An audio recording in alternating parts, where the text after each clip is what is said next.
Welcome to Fashion Neurosis, Abiodun Oyewole. I'm happy to be a part of this experience. Thank you for having me. Can you tell me what you're wearing and why you chose these particular clothes today? Well, I'm wearing a dashiki, and I like to always dress in African-centric style because we do have a culture that I like to always put on exhibition. I'm very upset with the fact that many of my brothers and many black men in particular have grown addicted to the suit and tie. I can't stand the suit and tie. The tie, as far as I'm concerned, is a phallic symbol, and I don't think I need to wear a penis around my neck to show that I'm a man. And not only that, I think that we have denied respecting and reflecting our culture by dealing with the Western concept of what is considered a well-dressed man. So I have a lot of African clothes that I like to wear to accentuate the fact that I am of an African origin, and I don't want that culture to die. I don't want that to be dismissed, and I want to always be able to represent that particular attitude of my life. It's very beautiful, the dashiki you're wearing, I must say. You're one of the 3 founding members of the Last Poets, formed in 1968 and described as the first hip-hop group. The Last Poets have been sampled by Notorious B.I.G., A Tribe Called Quest, and the Poets wrote the famous lyric, "and party and bullshit." And I wondered, where does that come from, that line? Because it's been featured in such a big way in music. Well, the name actually was gleaned from a poem by a South African poet named Kelpetsi Kokosile. No one could say his first name because it was kind of it was awkward. So he was affectionately called Little Willie, and he lived in Harlem for a while. I got a chance to know him very well. A short guy, very, very personable and very smart. And he went back to South Africa. When he was in South Africa, he wrote a poem called Towards the Walk in the Sun. And the poem can be found in a fantastic anthology called Black Fire. It was an anthology put together by the then known Leroy Jones, who became Amiri Baraka later on, and another man named Larry Neal. This was like the best anthology kind of to put together the essays, poems, and short stories during the Black Arts movement back in the early 60s. And in his poem, in that book, Kokosile had a poem entitled Towards the Walk in the Sun. And since he was from South Africa, and during his time growing up there, he grew up under the apartheid regime. And apartheid was a very demeaning system that made the natives of South Africa they were oppressed in their own country, and they were being treated like hostages, like prisoners. Yeah. And they had to walk around with an ID card, and if they didn't have their ID card on them, they would go directly to jail. So Kokosile's poem talked about that, and you could see he was very angry. It made him very, very angry to know that his people were being treated and abused like they were in their own homeland. And at the end of the poem, he changes the font from small letters. He made all the letters bold, big letters. And he says, "This wind you hear is the birth of memory. When the moment hatches in time's womb, there will be no art talk. The only poem you will hear will be the spear point pivoted into the punctured marrow of the villain, and the timeless native sun dancing like crazy to retrieve rhythms of desire, fading into memory." David Nelson, who was one of the original members of the Last Poets, added, "Therefore, we are the last poets of the world." Wow. So the statement that Kokosili was making was that there was going to be a revolution, there was going to be a serious change, and that we were going to ultimately overcome all this madness that we were facing. And so when David decided that we should be called the Last Poets, he wrote a poem entitled The Last Poets, and it was basically just piggybacking off of what Kokosili had said. But that creed was so important. When we went to South Africa, I guess it was 15 years ago now, maybe 20, about 15 years ago, we went to South Africa, and Kokosili was teaching at the University of Johannesburg, and we went on stage. All of the students in that auditorium, they said the quote that I just gave you. They all said that. And it was one of the most moving experiences I've ever had, to hear everybody quoting that particular section of his poem that affected and actually inspired the name The Last Poets. God, how amazing. And you said you were born out of wedlock, and because of attitudes, you said that meant being in the darkness. And I wondered, what was your childhood like? I was born out of wedlock. And my mother was not a happy camper. Matter of fact, I was born in a home for unwed mothers. I don't even know if those places exist anymore. Yeah. But I was born in Cincinnati, Ohio, and all I remember as a baby, that it was all dark always around me until my mother's sister, who was like 14 years older than her, when she came over to the house, she would open up the curtains, there would be light, and she'd always pick me up and kiss me and hug me, and oh my God, she was just love, love, love. It was, she just gave me so much joy, and I loved her dearly because I really think that I was a burden for my mother. She wanted me, but I think because of the circumstances by which I was born, she wasn't really a happy camper. She was really on the dark side. Yeah. But her sister was full of life and love and joy, and she would pick me up and hug me and kiss me, and I just look forward to seeing her all the time. Whenever that's as much as I can remember, that this woman, every time I'd see her, the room would be full of light. It was like the sun would just shine all over the place. And according to the story, when she married a man from Georgia, and they decided they were going to go to New York, and I was 3 years old, but I guess I must have been able to perceive things because I guess I knew if somebody had a suitcase, they were going to go someplace. So she had a suitcase next to her, and my Aunt Vivian says that I looked at the suitcase, I looked at her, and they said I ran upstairs in the house that we were staying, and I came downstairs with my cowboy hat on, my guns and my holsters, my cowboy vest. I guess I was like dressed up like a little black cowboy. And I told everybody I was going to go to New York with Aunt Beanie because she was Aunt Beanie at that time. And so I said, I'm going to New York with Aunt Beanie. And this is what they say that I said. I probably did. I don't remember saying that, but I've heard the story a bunch of times. Mm-hmm. And then I do know for a fact that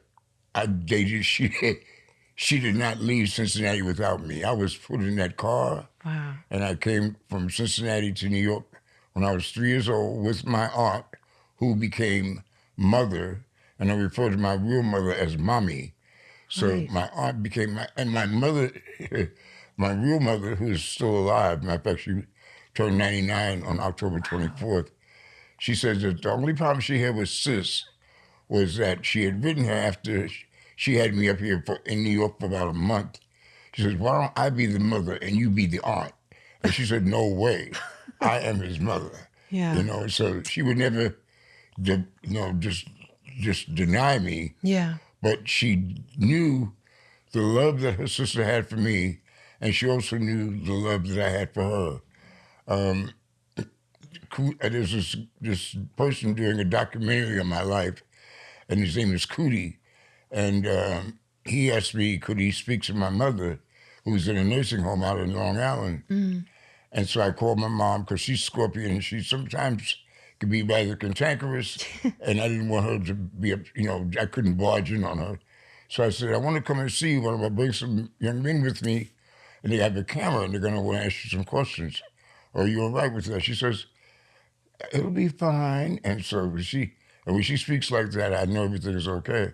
So we went out there, and I heard a story that I had not heard about my beginnings. She said that I was in the home for unwed mothers. That's where she had me, and she was staying there. And the nurse came to her and said, you have a visitor downstairs. And she said, I'll hold the baby. And obviously I was the baby. And so she said she went downstairs and she saw this well-dressed woman, a very attractive colored woman, who said to her, asked her, are you Maddie Mae? That's my mother's name. And she said, yes, I'm Maddie Mae. Says, I'm the wife of the man who impregnated you. No. And my mother said she almost fainted because she didn't know that this guy she had gotten together with was married at all. She had no knowledge that he was married. So that was a shock to her that he was married. So then she says, what I will do is take your child off of your hands.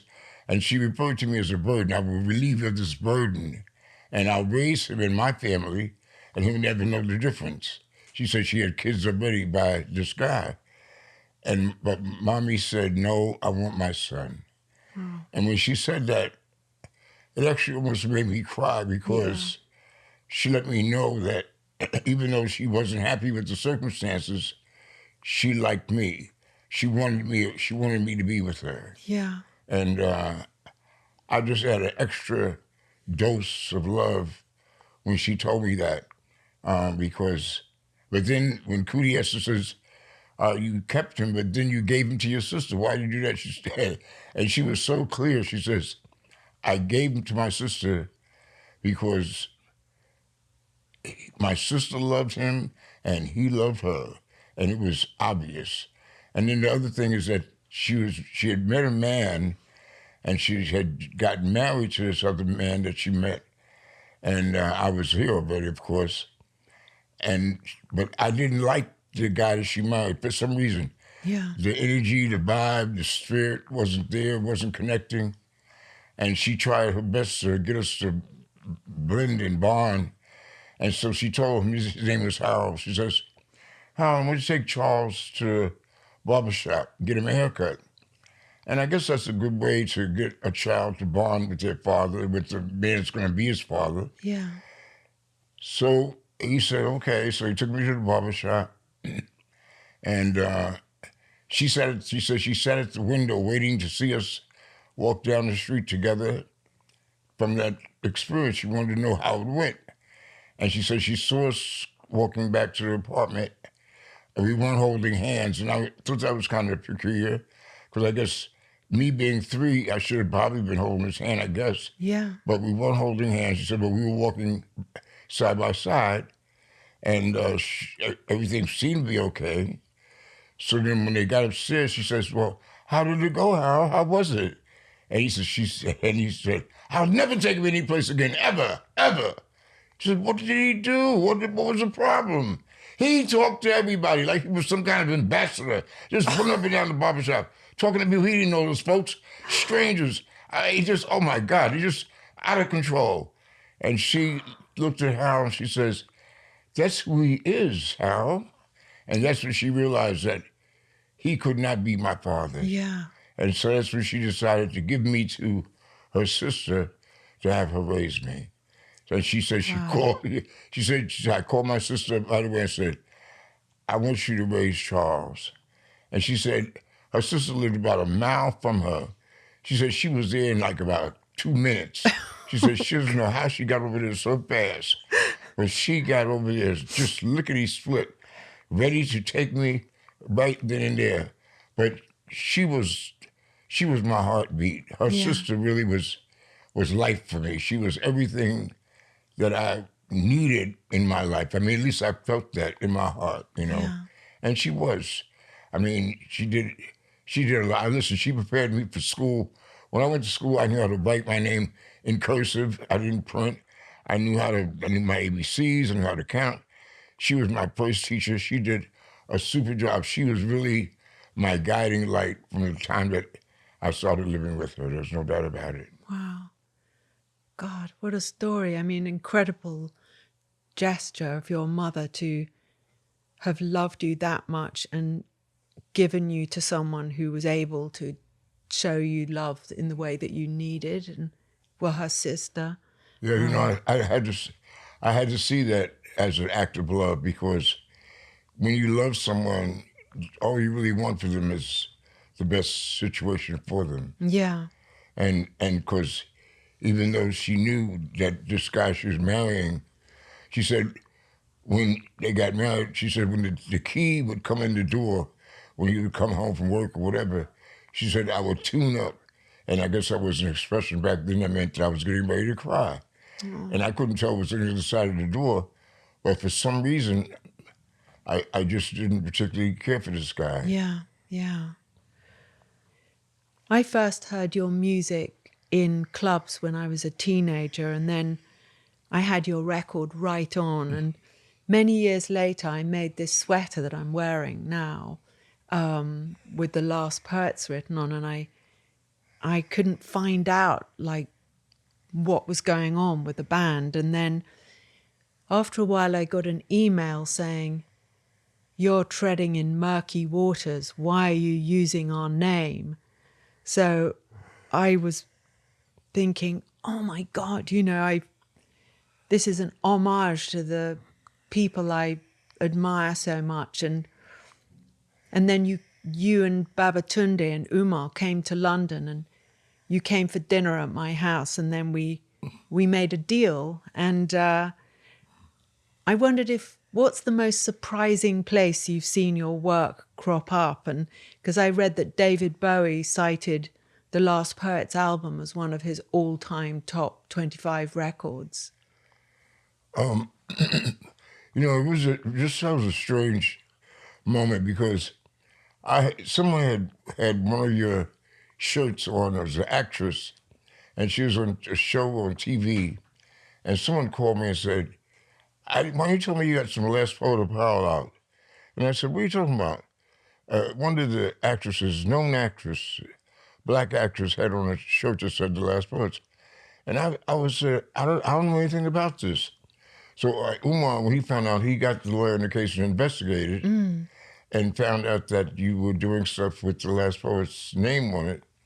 And so that's when that meeting occurred, and we went to your house and had the meeting, and which was, I enjoyed meeting you, your husband, your son. Yeah. And I'll never forget all those pictures of those photographs of the half-naked woman up on the wall. I was blown away with the photographs that were on the wall. It was interesting. And the food, I was looking forward to I thought your husband had done the cooking, but he had ordered Thai food. But it was good. I loved Thai food. It was all tasty. But it was really interesting because, and then I was really doubly blown away at the fact that you were connected to Sigmund Freud, that you're his granddaughter. I mean, I just thought that was amazing, because I've always had a lot of respect and a lot of, I just thought that he was a tremendously great social scientist. I mean, you know, he did some things that were way above the norm of what social scientists have done. So, I mean, that was just, I thought it was a very pivotal moment. And the fact that I had no idea of why you had chosen to use the name of The Last Poets. And then you said, you told somebody you thought that it was a mythical name. You didn't know that the group existed. I don't know what it was that was the inspiration, but the name has always been a very definitive name. It's like, it has a definition that it's a final statement, you know, and it's a statement unto itself. And I think that was one of the reasons why we even adopted it, because it made a statement without you having to hear the content.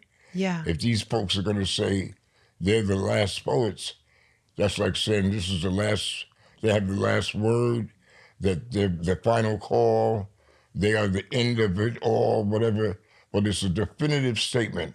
It's not just a frivolous expression Yeah. to make a group sound slick. It's a real serious statement that has more depth to it than most statements or most names of other groups.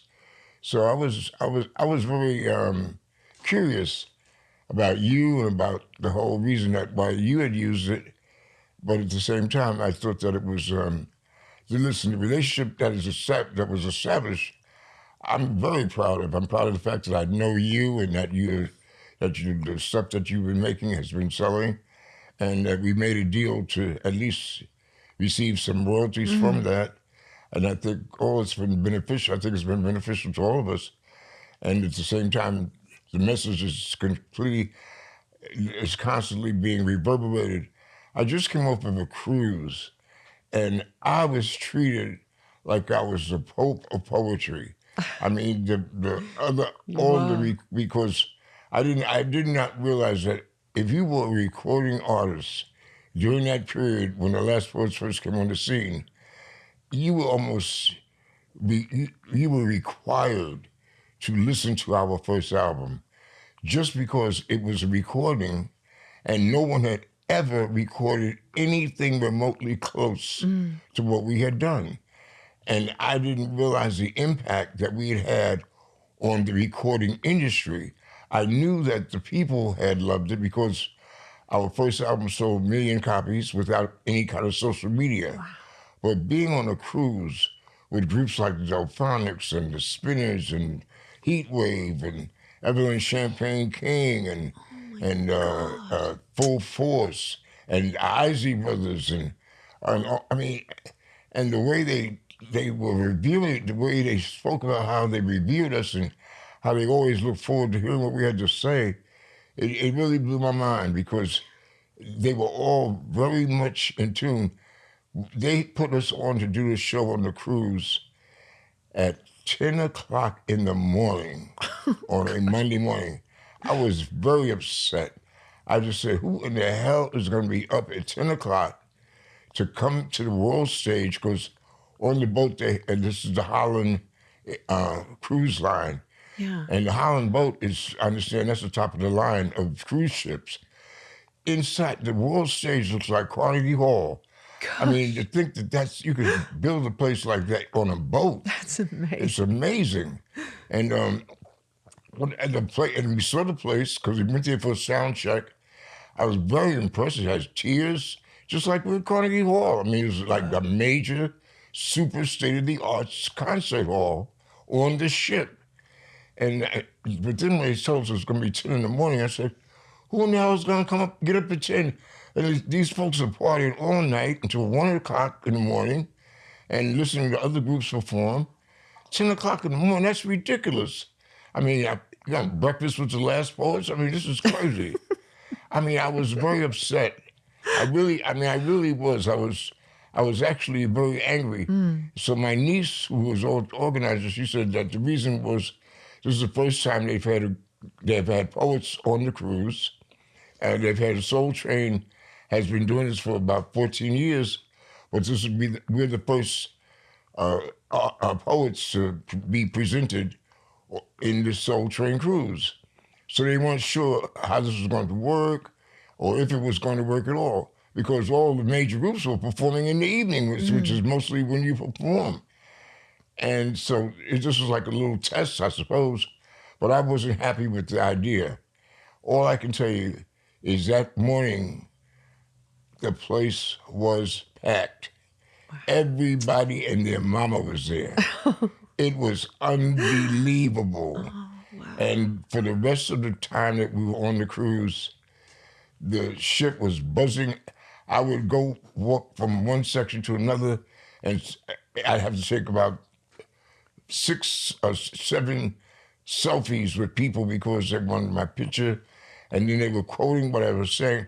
like this one thing I actually I want one of the things that I wanted to emphasize being on this cruise was that you're on a boat and we're celebrating and we're having a wonderful time.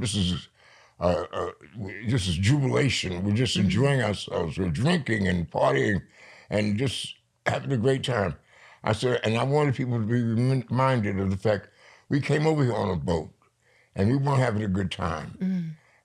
So I have a piece called "Coming to America," and it's a piece that Bobby Trini and I had done it in a little album that we've never really put out called "Omi Tutu," and it just describes the Middle Passage, the traveling from Africa to America in chains on a boat.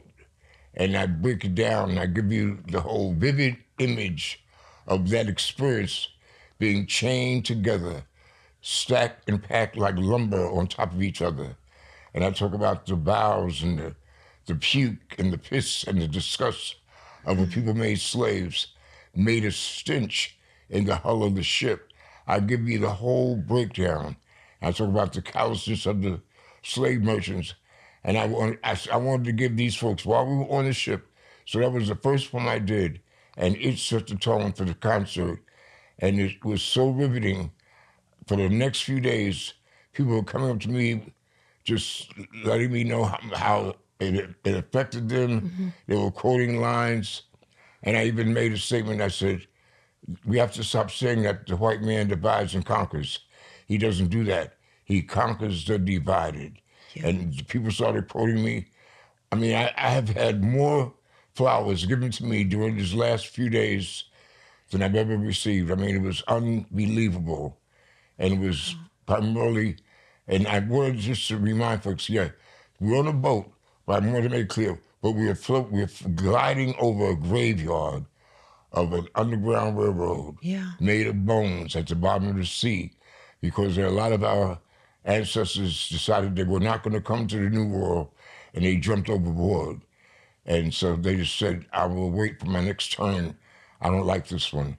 Okay. And I wanted folks to just have that in their memories. And I successfully did that.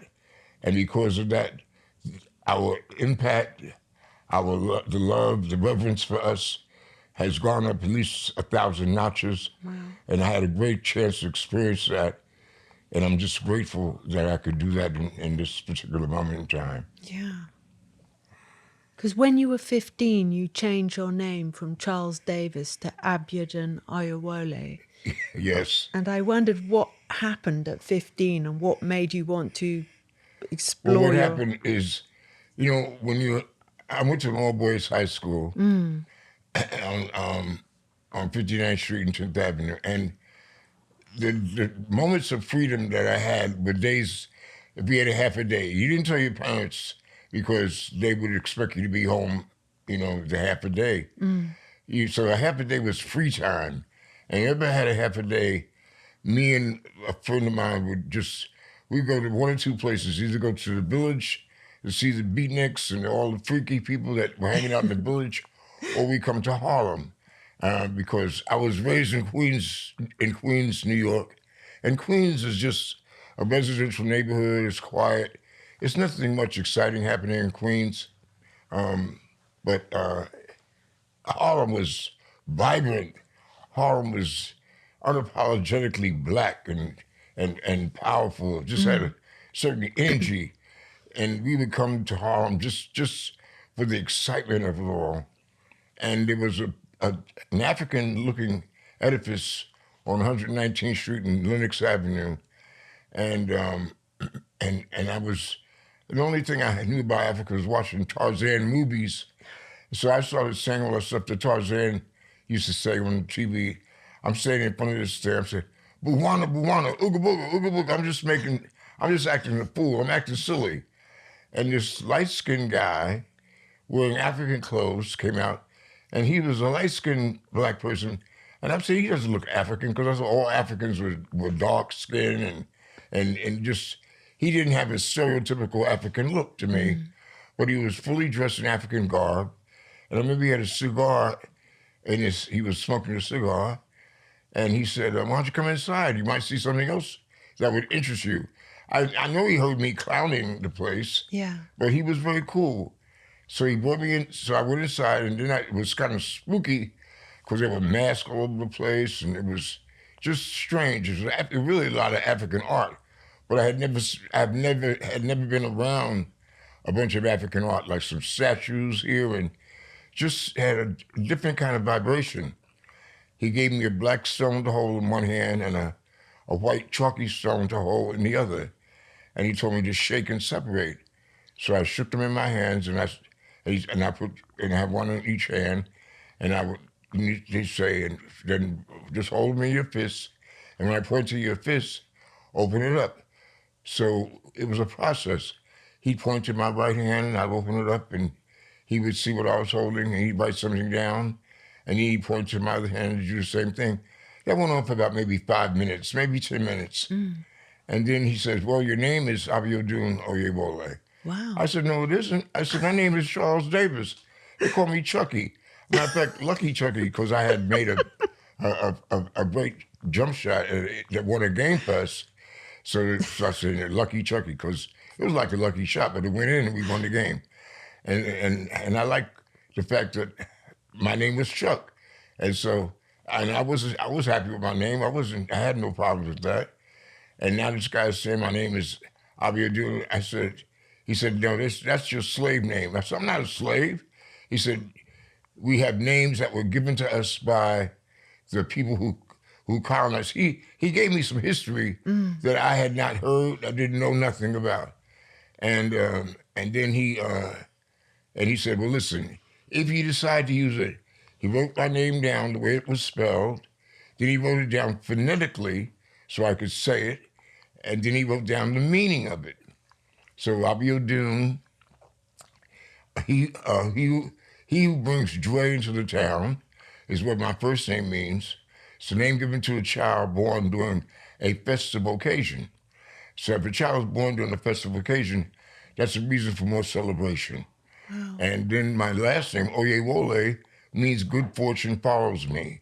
So now I had the name, I got the meaning, I got the phonetics, but it just didn't sound like, I was not familiar with the Yoruba religion. Abiodun didn't even sound African, it sounded Irish to me, Odun. I wasn't feeling any of that stuff. But he did, and he wrote everything on a piece of paper. I remember I folded the paper up and I put it in my wallet, and I had the paper for a long time. And every now and then I would look at it. But I was hanging out with some of my friends in Harlem, and we were in a school listening to some black guy, I forget his name, but he was talking, and he said, and all you colored people out there, happy to be called by your slave master's name, Mark and John and Paul and that stuff. So he was really kind of saying some stuff that was strong, and I understood what he was saying. So I told my friends, I said, I ain't got no slave name. And so they said, man, your name is Chuck. That's what we call a white man. When we say Chuck is coming, we talk about the white man is coming. That's your name. They started making jokes. I said, my name is Abiodun. And I said, if you don't call me that, I'm not going to answer you. And they said, oh, come on, man. I said, really, if you don't call me Abiodun, I am not answering you. So I went on cold turkey with Chuck, and I made all my friends call me Abiodun. I remember I ran to my mother, my natural mother, at the bus stop in Queens, and I told her that I had changed my name from Charles to Abiodun. And she said, boy, you crazy? I gave you your grandfather's name, a perfectly fine name. What is your problem? I said, he didn't know and you didn't know. And I know that we have African roots, and I'm reclaiming our roots. And she just said, you're losing your mind. And now, if you speak to my mother, she says my name better than I do. Wow. I mean, she's proud of what I've done, and she knows the significance of my life, and she even knows why I changed my name. But it was a real trip going through that name situation, because I was very popular being Chuck, and I've always basically been a people person. Yeah. And I have a lot of friends, but when I changed my name, I also began to read more and gain more information about how we got to America, what it was all about. And I realized that slavery had existed long before the slavery that we went through. But the difference is that during slavery, you weren't required to get rid of your name, your culture, your religion, your customs. This is the only slavery that's recorded on the planet where our identity was totally erased. And that was a real, that is still a problem today. Many of us don't have any connections with Africa because we've been taught to dislike it, to not see it as being important, and to actually hate it, which causes many of us to hate ourselves. Yeah. And that was all deliberately done. And I'm just glad that at least at the age that I changed, I began to open up my eyes and see the real truth. And it's made a big difference. And I think that I'm much more sane because of it. Because you said your mother made you practice the Lord's Prayer in the basement. And My mother, again, she was my first teacher, and she was my first vocal coach. She had told the pastor of our church, Reverend C.B. Wilson, Easter Sunday is a big deal in the church. At least in the Black Baptist church. Yeah. They have Easter pageants, they have all kinds of celebration. And my mother had put my name on the list to recite the Lord's Prayer Easter Sunday. I was 10 years old. I had nothing to do with the fact that I was going to do this. This was my mother deciding that I should do the Lord's Prayer. So she put my name on the list. Reverend Wilson announced to the church, and Sister Davis's son is going to recite the Lord's Prayer. And they said, oh, praise the Lord, amen. Everybody was so happy. And I was like, okay, and I knew the Lord's Prayer because a part of my raising was I had to say my prayers before I went to bed. That was a routine. You have to get on your knees and say your prayers, and then you go to bed. So I knew the Lord's Prayer backwards and forwards. But what she was going to do, I had no idea. We get to the house in Queens. I was raised in Queens. And she says, I want you to go downstairs in the basement and say the Lord's Prayer so I can hear you upstairs in the kitchen. I said, my mother's crazy. She decided, that doesn't make sense. You don't yell a prayer. It's a prayer. How can she hear me upstairs in the kitchen if I'm in the basement? That doesn't make any sense. So, but that's what she told me to do. So I said, well, if she wants to hear me, I got to yell. So I said, our first, and man, she came running downstairs and hit me in my stomach. She said, don't you yell, are you crazy? Don't you yell the Lord's Prayer? And I want to say, well, how else could I do it? She hit me in my stomach, she said, you put that air in that stomach and you just open up your mouth. You got a big enough mouth. It'll come out. You have to yell the prayer. Just put the air in the stomach. You hit me in my stomach, and you just say it, and then say the words right, pronounce every word, because she was a real stickler about that. She didn't even like me talking slang in the house. She always wanted me to be articulate. She was very serious about how I spoke, and I kind of felt that I was separating myself from my friends in the projects because they would slur their words. They say stuff, and it sounds slick and fancy. My mother wasn't having it. She wanted me to speak cleanly and clearly.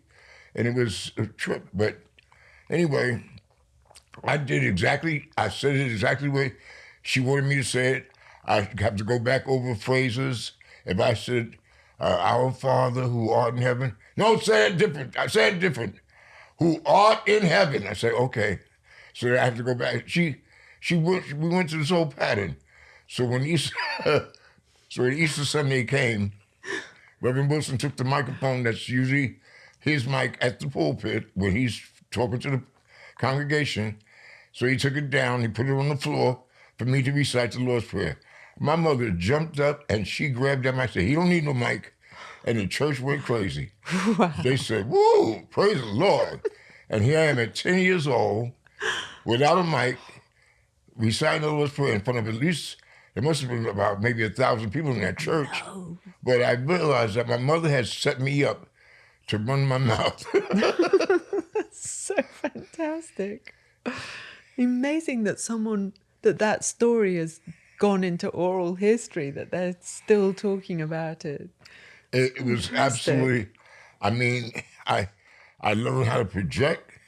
I mean, we had a gig at Boston College one time, and the guy that was the sound man, he was racist, and I could feel it when I first saw him. He wasn't too keen on the last poets being there. And when it came time for me to recite, and I was going to do the poem "When the Revolution Comes," which is a popular piece. That's the one where "Party and Bullshit" came from. Yeah. And we had a room full of, everybody was there, it was crowded. And as soon as I got on the mic went dead. And then I look up at the sound booth, and the guy, he shrugs his shoulders like he doesn't know what happened. And I got angry, and I said, this is ridiculous. So I slammed the mic on the floor and did "When the Revolution Comes" without the mic. The place went crazy. Oh, wow. I just belted it out. Yeah. And I said, I bet that'll learn you. I don't need a mic. I can do it without the mic. And I rocked it. That was one of the most moving performances, because I just felt that he was trying to upset the show by turning my mic off. Gosh. It's okay. Your training came good. He didn't know that. He didn't know about my mother. And the Last Poets were formed in May 1968 on Malcolm X's birthday, and an early review described the music as acerbic, exciting, and as politically uncompromising as anything ever recorded, frightening and beautiful. Is that what you were aiming for? Yeah, but basically, I mean, you know, it was a moment. I had a chance on this cruise. I had a chance to talk to Ernie Isley, who was the guitar player for the Isley Brothers. And I told him, I said, you know what? Our music always reflects our temperament and what's happening with us. Black people have a way of using our music to communicate how we're feeling about everything. And the Isley Brothers had a song out during that time called "It's Your Thing, Do What You Want to Do." It's your thing, do what you want to do. I can't tell you who to sock it to. And I remember when they killed King on April 4th, 1968, when Dr. King got assassinated. I lost my mind because my mother revered Dr. King. She saw him almost like as the second coming of Christ. Daddy Joe, my father, the man who was married to my mother, who was my aunt and all that, but they were my parents. And I call his name was Joseph Davis. I called him Daddy Joe. Right. Daddy Joe did not think King was smart. He thought that he was being stupid in the South, talking about not love and nonviolence. He said because he was raised in Savannah, Georgia. He says them white people down there, they sleep with their guns. The man is going to get killed. He's talking crazy. You can't talk to somebody that's about using the guns all the time and tell them to be nonviolent. That's not going to happen. And so he didn't have any respect for Dr. King. But because I love my mother so much, I like King too. Yeah. But at the same time, I understood what Daddy Joe was saying, but I did feel hurt because when King got killed, a lot of black folks were wrecked because he was the person that was trying to help us get at least some equal rights in this country.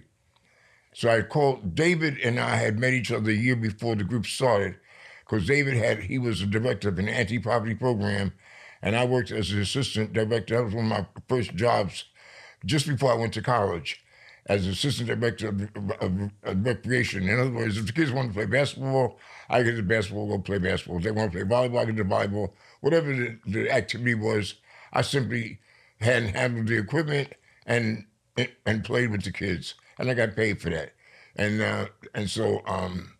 it was so funny because during that same summer, while I was working with David, my father died. He had gone to the hospital for calcium deposits on his knee, and he caught pneumonia while he was in the hospital and died. Wow. And I remember I was in the basketball court with the kids that day, and David's kind of awkward. Sometimes he's just out of sync and doesn't know how to say things. He came onto the court and he said to me, I guess you want to go home because your father just died. Gosh. I said, what? Your father died. I guess you want to go home. I couldn't believe he was saying that to me. I so casually. First of all, Dave Joe should have been dead for calcium deposits on his knee. Yeah. That's not a major operation. All they do is just scrape the calcium off your knee. What are you talking about? Even though he was a mean man, he used to beat me all the time, and I wanted to kill him personally, I couldn't see him being dead. I just couldn't. It blew me away. But during that time that I knew David, when I first met him, he was writing poetry and writing some of it in Spanish because he knew Spanish, and I speak Spanish. And I had just started writing a little bit because my high school teacher told me I was a poet. I didn't know I was a poet. My knowledge of poetry came out the fact that we would do these vocabulary words every week and have to look them up and put them in a composition. And of course, the composition, you'd be rated on the composition and all that stuff. So Miss Carpenter was my English teacher, and she gave us 10 vocabulary words, and she said, put them in the composition. I have to look them up and all that stuff. And I told her, if I put these words in a poem, can I get extra credit? So she looked at the list and she said, if you put these words in a cohesive poem, you'll get 2 extra credits. So now I'm being challenged. And so I wrote a poem called Emancipation. And anyway, the poem was, she said it was a great poem. It won the contest. I didn't even attend the judging of the contest, none of that stuff, because I was not believing of myself being, I wanted to be a doctor. I had majored, biology was the one, I got the highest score in the Regents exam in biology. My Chinese friends killed the chemistry, the physics, and the math. They just took all those awards. And I told my Chinese friend Tom, I said, listen, I'm gonna get the biology award. He says, no, you're not. So we had this competition, and I won the biology award. Really? And I felt really good about it because I had been watching Ben Casey and Dr. Kildare on television. Yeah. So I think that, and Ben Casey was a big influence because I wanted to be a neurosurgeon like Dr. Ben Casey. And so that was like an influence in my life because that was from a TV show. But my teacher, when she read my poem, she says, I know you're writing, and I know you didn't take this from anybody. You're a natural poet. She says, I don't know what you're going to do with it, but you have that at your disposal. So I did, when they killed Dr. King, I did write a poem called Wall Street Journal, and I shared it with David, and he had been sharing some stuff with me. And so David said, man, listen, don't do nothing stupid. I'm going to put your name, and I met this other guy named Gylan Kain. I put our names on a list to do some poetry at Mount Morris Park on Malcolm's birthday. And so I felt good at one point, but people don't realize that I was scared to death because I'm not from Harlem. I'm from Queens. Harlem had a different kind of vibe, different energy. And I didn't know if I could get on stage and do a poem that was going to be appealing to the Harlem residents. So I had no idea because the poem I had written that my teacher liked, I knew I couldn't do Emancipation because it was like a love poem. I had been dealing with a sister who was older than me and we were having issues. So I morphed all the issues I was having with her into this poem, Emancipation. And it was a nice poem. But the fact is, it wasn't any kind of poem that you do for a crowd that's there to celebrate a revolutionary leader like Malcolm X. I mean, golly. And I didn't know what I was going to do. And so I came to Harlem, and that's when the whole, having a chance to talk to Ernie Isley on this cruise was so vital because they had a song called It's Your Thing, Do What You Want to Do. And I went to Harlem to try to find out what I was going to write. I was just listening and observing everything, and people were talking about how a guy would walk up to another guy and say, yo, man, what's your thing, man? The guy said, oh, I'm in the Nation of Islam. Then a guy might walk up to another guy and say, what's your thing? The guy said, oh, I'm a Black Panther. So I'm just listening, and everybody is prefacing their conversation with, what's your thing? Yeah. So I'm realizing that your thing became like a revolutionary pronoun. Well, how are you affiliated with the movement? Because there was a movement going on. There was a civil rights movement. And when the civil rights movement was killed by the killing of King, the Black Power movement came into play almost immediately. And so we went from civil rights to Black Power.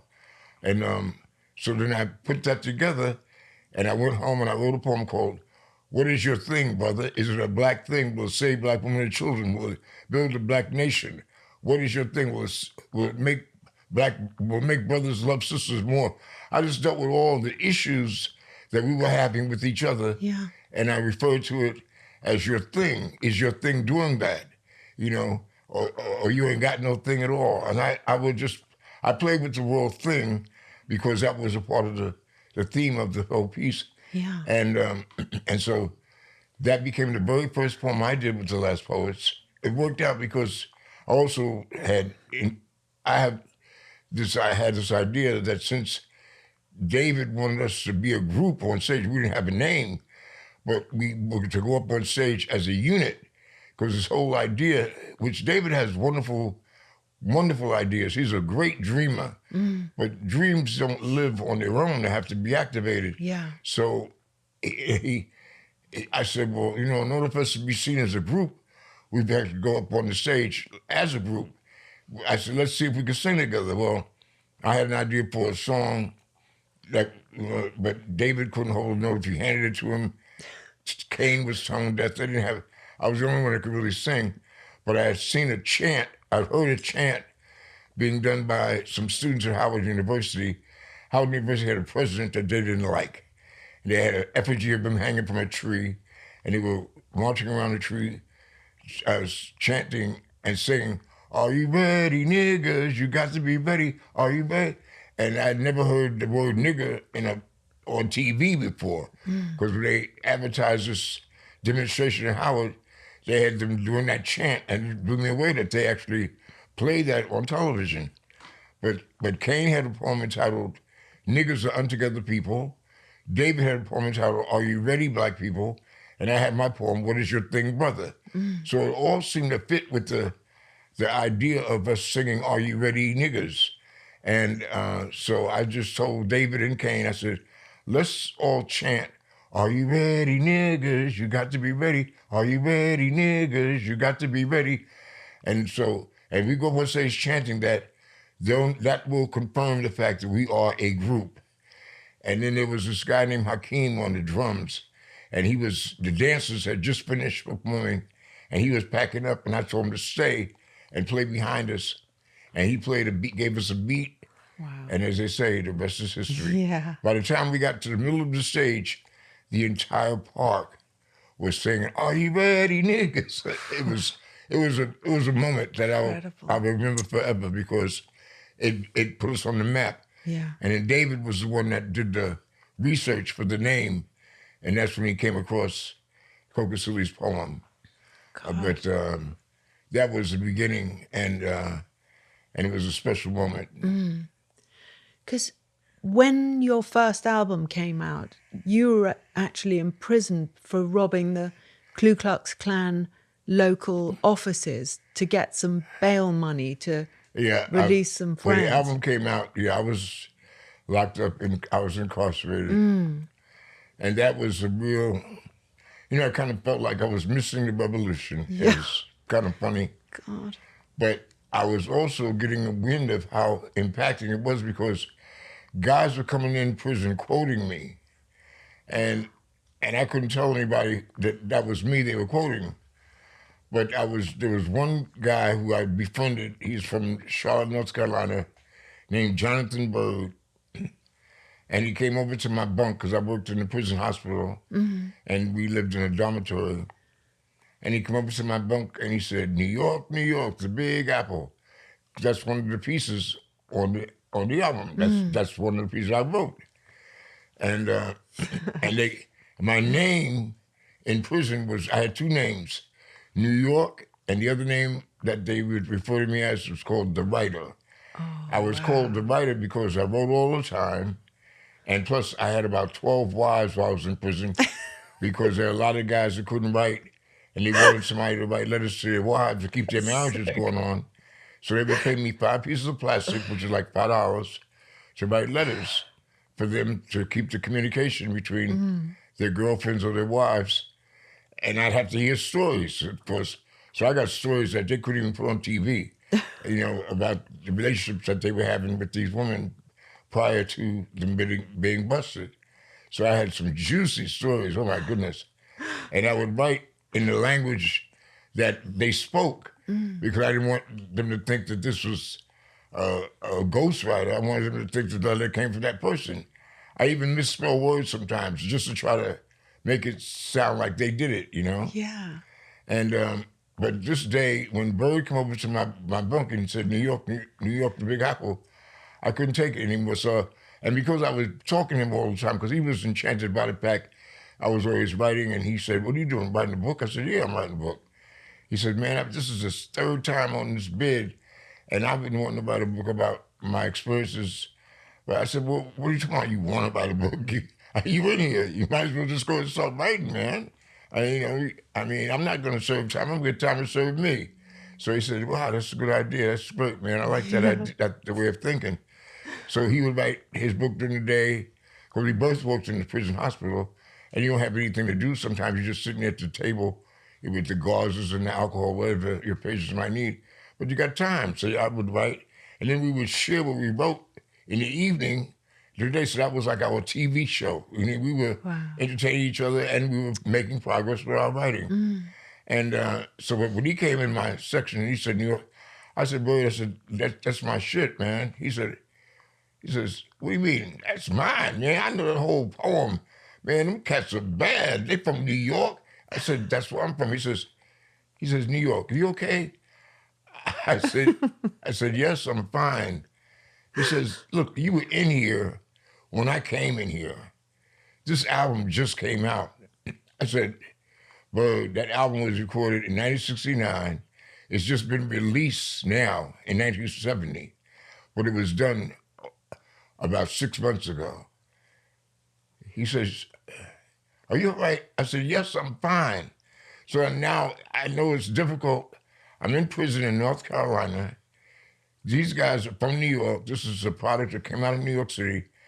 How in the world, what in the world would make somebody believe that I'm not crazy? I mean, because it doesn't make any sense. But I figured out the way that we could solve the problem. I told Bird, I said, look, write your wife, because his wife would come to visit him every Sunday. She was really religious about seeing her man. I said, write your wife, tell her to bring the album cover with her to the back hall. That's where the visitors took place. I said, you can only look at you can only look at it. But look on the front and you'll see my picture, then come back and tell me who I am. God, so great. And that was the beginning of nothing but a problem. Because he came back, tears in his eyes. What are you doing here, man? You're my hero. What are you doing? I said, I committed a crime, Bird. Obviously, that's why I'm here. I said, I don't need any more publicity. You know and I know who I am. Let it be, just between you and I. But you see, you can't stare at somebody in prison. When you're in prison, you got to be careful, because there are guys that are trying to make you a girl any chance they get. And so if you're staring at another inmate, everybody's going to notice that. And it's like you're trying to set this guy up for some kind of something might happen, and you just cannot stare. We're in the cafeteria. He's staring at me overtime. I said, Bird, you got to stop. Man, I can't believe that you're in here. I said, believe it, Bird. I'm in here with you. Just keep it to yourself. I was so happy about maybe a month and a half later, he got transferred. I was so glad. Because he was blowing my cover. Yeah. I didn't need to have any more publicity. What I had done was bad enough. I got a lot of publicity, and I didn't even realize that I got respect from my corrections officer because of what I had done. And the respect showed up with the fact that I never had to stand in the circle, wait for my name to be called to let me in if I had any mail. If I had any mail, all I had to do was go look under my pillow, and my mail was there. And I even asked Perry one time, I said, I don't know why Perry puts my mail under my pillow. I don't brown nose Perry. I don't even say good morning to him. I mind my business. I do. He says, New York, who else is in here for robbing the Klan? He said, you crazy, man. He said, they respect you. I said, they respect me because I robbed them? They said, yeah. I said, wow, that's deep. I said, I couldn't put it together. But if I had any mail at all, it would be under my pillow. And I got mail all the time. Wow. All the time. She wrote me regularly, until I would, that's another story. Anyway, the fact is that prison experience was it was a worthwhile experience that I will treasure as a part of a necessary growth of my mind, body, and soul. Because you did a college degree in prison, is that right? I did what? Did you completed a college degree in prison? Yep, at Shaw University. My custody was changed from maximum to medium. Mm-hmm. They had two programs for you, work release or study release. And work release is like being a chauffeur for the governor or mowing his lawn or being a waiter, doing something menial like a slave. And study release meant that you could go to college and get your education. But, they don't give you no scholarship from prison. So when they asked me what would I do if I had my custody changed to medium, what program would I like to be connected with, I said I'd like to finish my education at Shaw University. And I remember the woman on the parole board, she said, well, we don't give money for folks to go to Shaw. And the last time I recall, Shaw charges tuition. And according to the money you have in the back hall, that's not going to pay for tuition. I said I have other sources of money. Because I wasn't going to pour my money in the back hall. That's where we had the money. I mean, I had money in the back hall for toiletries, toothpaste and candy, but the first royalty check from the first album had come through, and I gave my lawyer permission to give that check. Matter of fact, I was kind of insulted when he wrote me and said, you have a royalty check, and I have to get permission from you before I give it to your wife. And I'm thinking, it's automatic you should give it to her because, that's my wife. Mm. But he said, and the reason he said that is because he says, a lot of times things change when guys are locked up and their wives outside. So he just couldn't just automatically give it to her. I had to make that possible. But I had no idea that things were going to really change. And things had changed. But I thought she was, anyway, that was a whole other thing. But I had money, and I knew that I could pay my tuition. And the woman just, at the parole, she says, well, if you go to Shaw and you can't pay the tuition, you will come right back here, and you can be right back in maximum security. So that would mean that I would lose that privilege. Yeah. It just so happened that I did have enough money to get out and pay the tuition. And then there's a man on campus named O.A. Dupree. He's no longer with us, but he's like everybody's father. He's a father figure. And he hooked up and he made it possible for me to get grants and stuff and all that to finish the rest of my education. Yeah.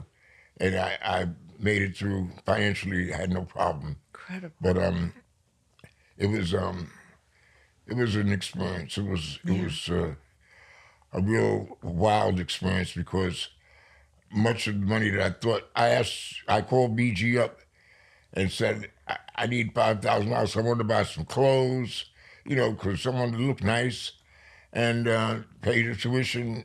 I think it was something like $1,200 or something. And I said, $75. I don't have $5,000. I said, what are you talking about? Well, I had to live. I said, oh my God. I mean, I wanted to kill her. I could not believe she had gotten a check for $21,000, and what the hell? I mean, I was messed up. I really was. I mean, I really wanted to just come to New York City and kill her, get on a plane, get back to prison on time. I mean, I had plotted the whole thing, but I was just so upset. Yeah. So upset. She took advantage of the situation, and I was messed up behind it.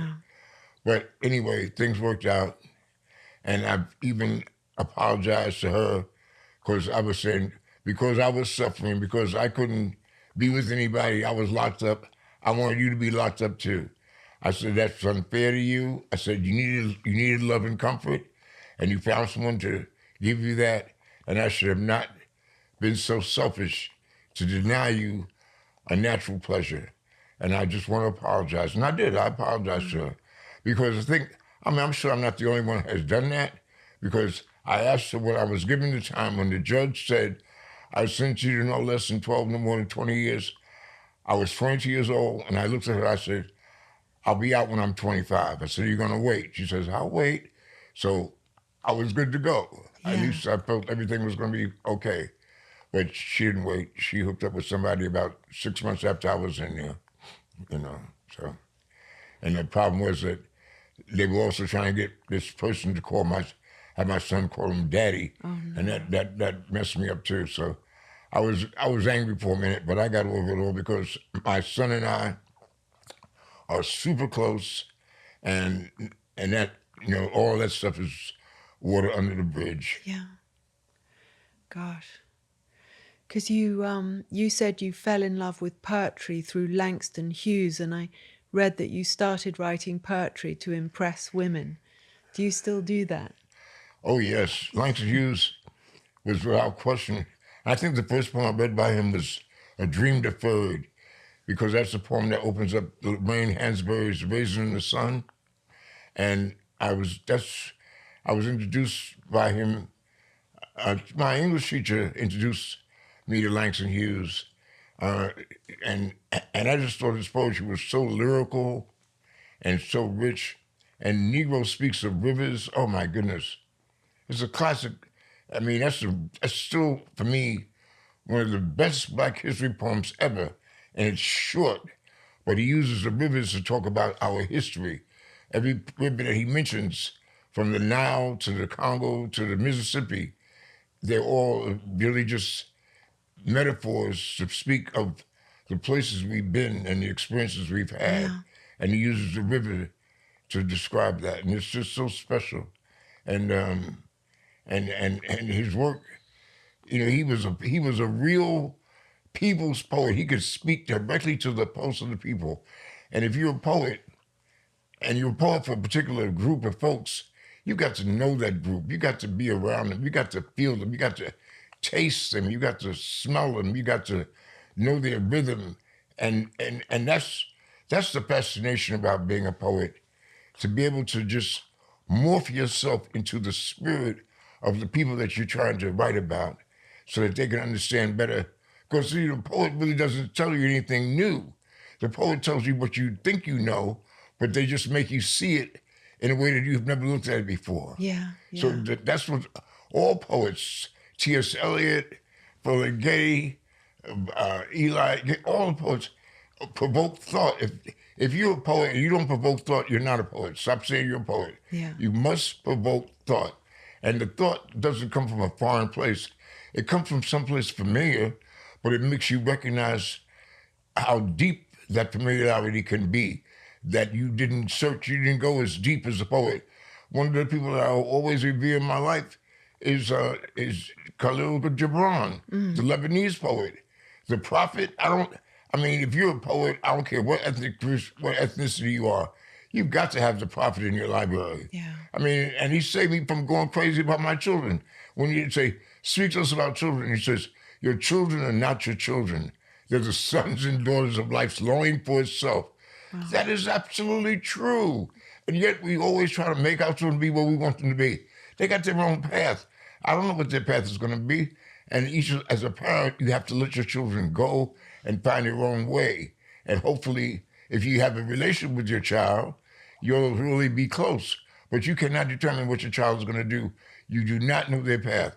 He describes the parent as the bow and the children as the arrows. And you shoot them off into space. You don't know where they're going to land, but you just hope that they'll land in a safe place. That's all. Yeah. So beautiful. And you've met all sorts of people, Miles Davis, Albert Ayler, and Sun Ra. And you told me that you'd supported Nina Simone on tour once. And how did you get on with the great Nina? Nina Simone was crazy. She's good and crazy and a genius, and I love her so much. We had a concert together, and she tried to douse me with cognac. But see, I blame David for that. David Nelson, one of the poets, he had done a poem called "Today Is a Killer," and Nina Simone on her album Emergency Ward, she actually, that's another one of the uncanny things about Nina. She could take a poem and make it a song. She just had that gift. She was a gifted, extremely gifted artist. And so she took David's poem and made it into a song. And it's called Today Is a Killer. And it's very appropriate for today that we were in with this clown in the White House. And so it was I had a jazz group. Before I got back with the Last Poets, I've always been a music person because singing was the first art that I got into as a kid. I've always sung. And my mother, she would promote that. The Everly Brothers was one of my favorite little groups, and they had this song, "Whenever I want you, all I have to do is dream, dream, dream, dream." Yeah. And so she knew I knew that song. If it came on the radio, she'd turn the radio down, have me sing it louder. If there was a neighbor outside, she'd call him in to hear me sing. She was always supportive of everything I did. And so singing was something I really, truly enjoyed. So when I wasn't doing the Last Poets thing, I would put together some cats, and I had a jazz group, and I write songs. And I always had some nice jazz groups. So I had two different groups, and they both were called griot, different players with the same name. And griot was it's a term that means African storyteller. Oh, yeah. So, and we were kind of popular in the city, and we were going around. I had a great guy on piano named Kasar Allah, a guy named Jeff King on sax, Andre Strober on drums, Metathias Pearson on bass, Baba Femi, brother I went to Shaw University with, he's no longer with us, and a great flute player, and he could scat, and Tony Robinson on congas. I had a nice group. So the group was known, and there was this concert at the Beacon Theater, and we were asked to perform, open up for Nina Simone. It was her show, but we were going to be the opening act for her. And it was in the New York Times that griot was opening up for Nina Simone at the Beacon. So David saw that, and he congratulated me, called me up. He said, "Yo, dude, congratulations, man." He says, "You guys are hot. You're going to open up for Nina at the Beacon, man. That's such an honor." I said, "Yeah." I'm looking forward to it. And I get a chance to meet my idol, because I always idolized Nina. And Nina and Nancy Wilson were two of the singers that I loved the most. So David says to me, "Look, man, I did a poem that she turned to a song, and I know all her albums sell, but I haven't gotten any royalty check. Ask her about my royalties when you see her." I said, "Sure, no problem." Oh, man, I didn't know what I was getting myself into. I'm at the backstage of the Beacon. I see Nina come. She's coming into the stage, and my heart is beating 1,000 times a second because I'm getting ready to meet a person I've revered all of my younger life, and now I'm going to be on stage with her, and now I'm getting a chance to meet her face to face. So when she came up to me, I said, "Miss Simone, my name is Abiodun. I'm a member of the Last Poets. I know you know the group because you worked with one of my partners, David Nelson, and he asked me about his royalties from the poem that you did on your album that you turned into a song." And she says, "Is he married?" I said, "I don't know." I said, "If he's married, tell him, fuck his royalty check. If he's not, we can talk about it." I said, "Oh, shit." So she let me know right away that she was not exactly a friendly person. And then I started getting angry with David. I said, "David must have known about her attitude. He set me up." And then the thing that really made it even worse was that there was two shows. Now the second show, Robert Van Loort was the guy that was the producer of these shows, and he was the money behind the shows. So he actually told me, he said, "Listen, we're going to get Nina on first. Your group, which everybody's loving, you can close out tonight. So that's a real honor. We're gonna close out this night. Ooh. But the problem is, it's Nina's show. She's the headliner, and she's in her dressing room drinking cognac, and everybody is tiptoeing around. And the announcer said Nina will be on stage very shortly, but she ain't moving. And the people are starting to clap. We want Nina. You can hear them across the street. Yeah. And Van Leeuwen is talking to security guards.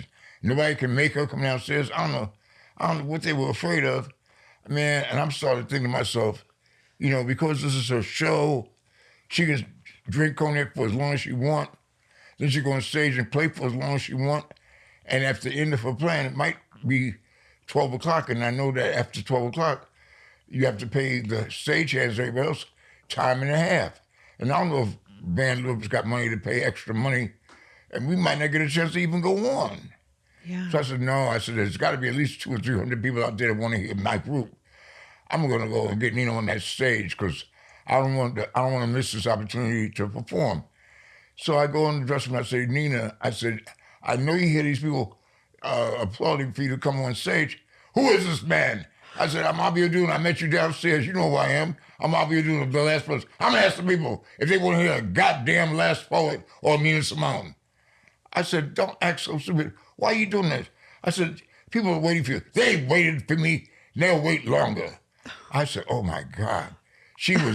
I said, you're being real stupid. I can't believe this. And that's when I had just pissed her off well enough. And she was holding a glass of cognac in her hand. And she took that glass and I could see it coming. And I did the Matrix. And I got out of the way. That cognac hit the wall. Not a speck got on me. And then Robert Van Leeuwen had a security guard say, walk with Abiodun, make sure he stays away from the stage. But see, she wasn't going to bring that business. What we had backstage, she wasn't going to bring that on stage. There's always two shows. I discovered that with a lot of the artists. They may argue, fuss, and fight backstage, but when people get on that stage, they become professional because they know that you just don't bring that mess that happened backstage on stage. I was leaning right up against one of the pillars. She could easily see me. I was right next to the piano, and I'm looking at her, and she did her thing. She did Nina Simone, and she sang, and she put like she does when she plays piano. She played the blues, and then she go into some Bach and Beethoven or Mozart, and she jumped up and get happy and do a little Nina Simone dance. She saw me. She never brought up any of that stuff, and she did her show. And my group had time to go on after that. And when I went on, and I said, in honor of our featured artist this evening, I would like to do a poem. And Robert Finley, the brother who had gone to show with me and knew me very well, he gave me a look, so, oh, goddamn. And he thought I was going to say something mean because we had just had this, but I wasn't going to do that. I did Black Rose, which is one of my love poems. It's a classic love poem that actually was published with Dead Prez, and a video was done too. And it's a love poem. And I figured if Nina is that toxic, if she's that belligerent, she needs love. And I wanted to shout, and the people in the audience understood that, because when I finished that poem, everybody stood up. Like they understood exactly what I was trying to do. Yeah. And it was a beautiful moment. And we successfully ended that show. It was a fantastic evening. But that was my wonderful experience with Nina Simone. What a great experience, and what a story. That's incredible. Yeah. God. And I had been forewarned by her husband, Andy Stroud, because the day before I'd gone there to do the paperwork, and he was taking care of her business. So when we were in the lobby before we left the Beacon, I said, well, man, it's nice to meet you, and I look forward to seeing you tomorrow. He said, oh, no, you won't see me tomorrow. I said, tomorrow's the show. This is the concert. He says, I know. And the tickets are sold out. You should have a great time. I heard your group. Your group sounds great. Sound like you got it together, and you're going to have a wonderful time. I said, but you got something to do? He said, nope, I have nothing to do. I said, but you can't come and see the show? He says, you don't understand. He says, Nina trusts me. She knows I'll get the check. She knows I'm going to take care of business. But if she and I are in the same place At the same time, there's going to be a fight. He says, you'll find out. You'll meet her. You'll see. God. And I said, that's crazy. That doesn't make any sense. She said he signed all the papers for her. He's taking care of all of her business, but yet he's not going to. It just didn't make any sense. After I met her, I understand. I got it. Amazing. God. Yeah, proof is in the pudding. Nina had issues. She's a brilliant, but we have quite a number of great artists who can flip on you. It's caused me to come up with this thing called the theory of laws. And I have this theory that says, appreciate the gift, do not get caught up with the giver. Right. You might just hurt yourself. Yeah. Because the giver is not always on the one. The gift might be one of the greatest gifts you'll ever receive in life. But the person that delivered that gift, you might not want to have them over for lunch. Yeah. I suppose it's like principles above personalities, isn't it? You just keep them separated. Right. Yeah. And what were women wearing at the time, and what did you find attractive? I've always revered women because, first of all, I'm a gardener. I love women, period. And when they have talent, it excites me to see any woman perform, whether it's dancing, especially dancers, because I guess dancing is poetry in motion, and I'm really very fond of dancers. Nancy Wilson's always been like at the top of the line for me. Right. She's just a sophisticated singer that just kind of would sing me to sleep. And if you fancy someone and don't like what they're wearing, does it kill your attraction? And what you're wearing does reflect how you're thinking, as far as I'm concerned. And I definitely have a thing about the appearance, because women, the one thing that I've always appreciated about women in general, women will uphold the culture. Africa is a classic example. You go to Africa right now, you will see more women wearing African garb. A lot of the men are wearing jeans and sneakers and they wear, like I said, they wear suits and ties forever. Yeah. They believe in that stuff. And you'll find some men that will wear the garb, but the women will wear their African garb in a heartbeat. They'll have their heads, they have their galas on their heads, and they're wearing an African dress or something. Give me enough so that my imagination can soar. Give me a dress that's got a split down the side where I can just see a little bit of your leg, so I can imagine what the rest of your leg looks like. If you got the split coming all up your butt, and I can see your thigh and your leg and everything as you're walking, that's not attractive to me. I mean, give me something to let my imagination ride out the rest, because the women represent poetry to me more than the men do. Because you said, I wanted to be a revolutionary, using poetry like ammunition firing at the system. And now you open your home every Sunday and you have these like poets, rappers, singers, philosophers, teachers, students, and who come to your home. And you said everyday people who have an appreciation for the arts and yearn to be around love and Black consciousness. Right. Are you hearing new voices emerging from the gatherings? Oh, yeah. There's some, Kendrick Lamar, for example, is a young voice that I'm appreciative of. And plus, I've already started the second generation of last poets. So Sharif Simmons is a new last poet, because he's writing poetry that's uplifting, that's saying what we need to hear. Aja Monet is the first woman that I've actually put into the group, because I think it's time for a woman's voice to be heard as a last poet. Then there's some other sisters that I appreciate. Jessica Care Moore, she's another person that will be considered a last poet. She's a young sister who was actually introduced to the world of poetry by us, because we had a gig in Detroit, and and she came into our dressing room. It was a place called Pour Me, which was Pour Oh, yeah. MI, and she just came on into the room where me and Uma were and Babatune, and she said, "I want to open." I said, "Sister, love, we could have been naked in here. What are you doing? Just combusting it." She says, "I've seen what men have. They don't shock me." I said, "Well, what do you want? What's your problem?" "I want to open for you all." I said, "D knowledge is opening for us." And so she says, "He can't do it like I can." I said, "Damn, she's kind of bold." So I said, "What's your sign?" She said, "I'm a Scorpion." I said, "Okay." I said, "My partner's Scorpion." I said, "You talk to him. If he agrees, then I'll go along with it." So I left the room.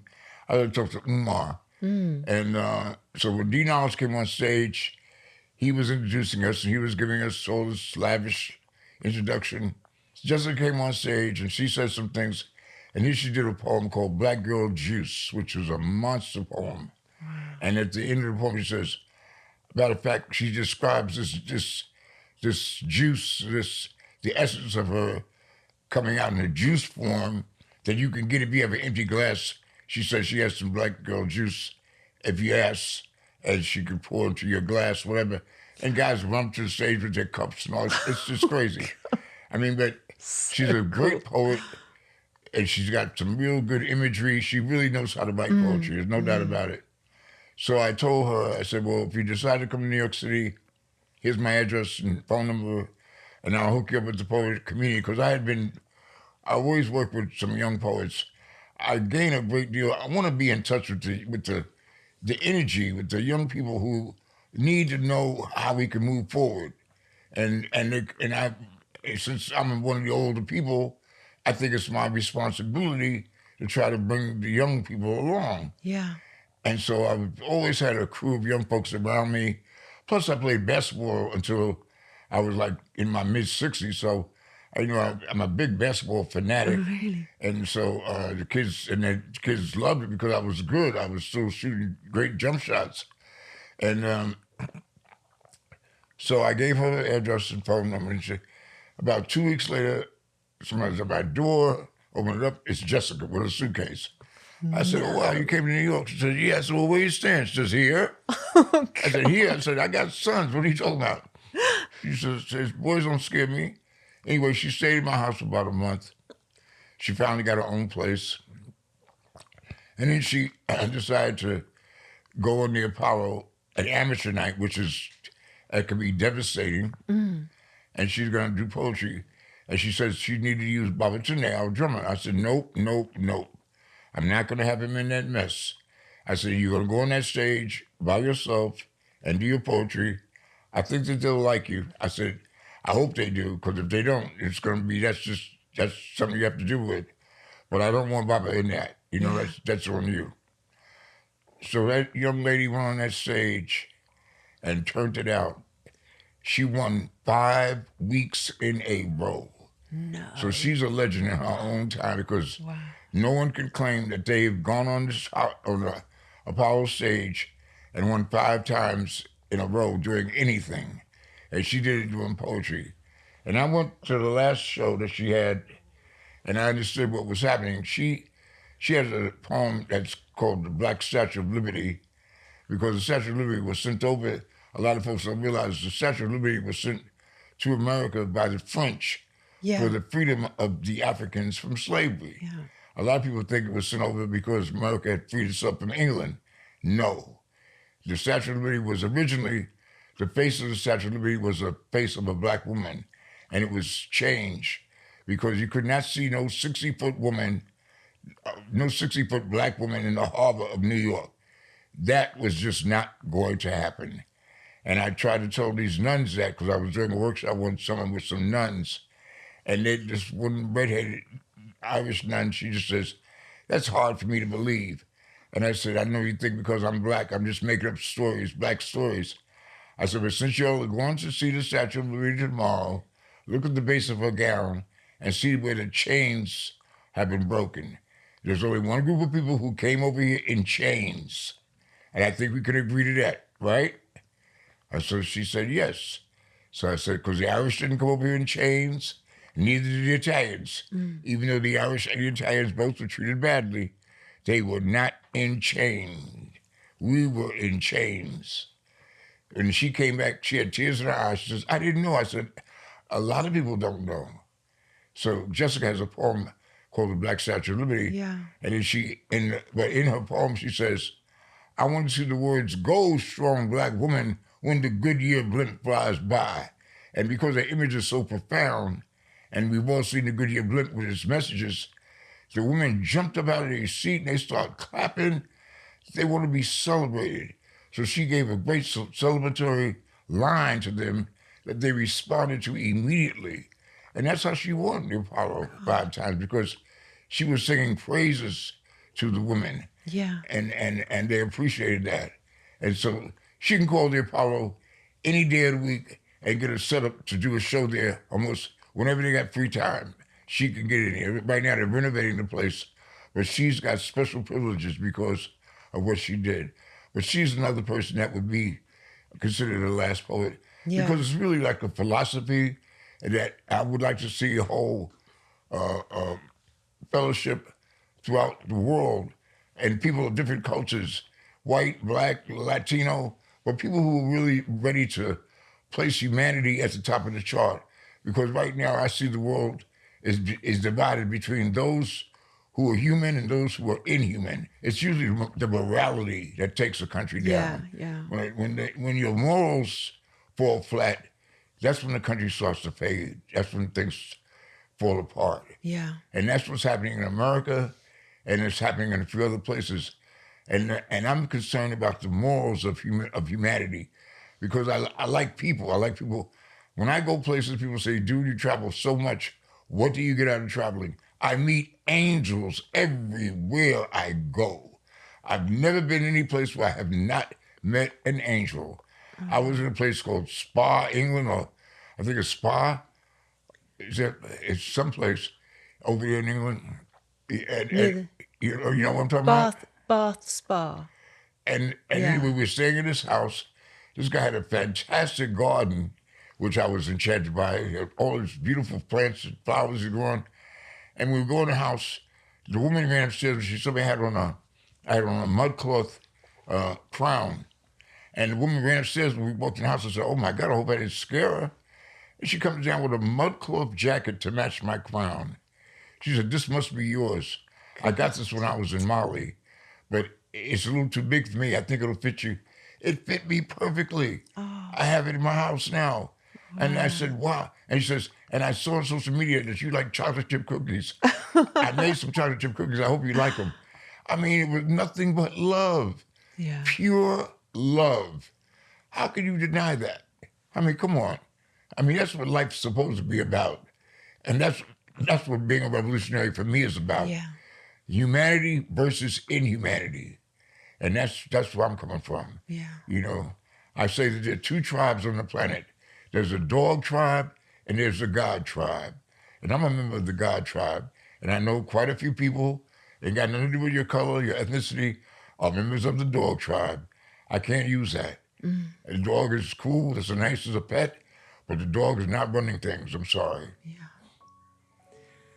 Well, thank you so much, Abiodun, for being on Fashion Neurosis. Well, I appreciate what you're doing, Bella, and I think your grandfather would appreciate it too, because it's a unique way of being psychologically on point. Well, it means a lot to me, doing how we met. You know that you allowed me to be part of the Last Poets family and that we have this, collaboration. You're someone who is so important to me, and I really love you. And so to be able to collaborate on Fashion Neurosis and for you to be here and tell me about your life it means everything. And thank you so much. Well, I appreciate the opportunity to do what I do best. Yes.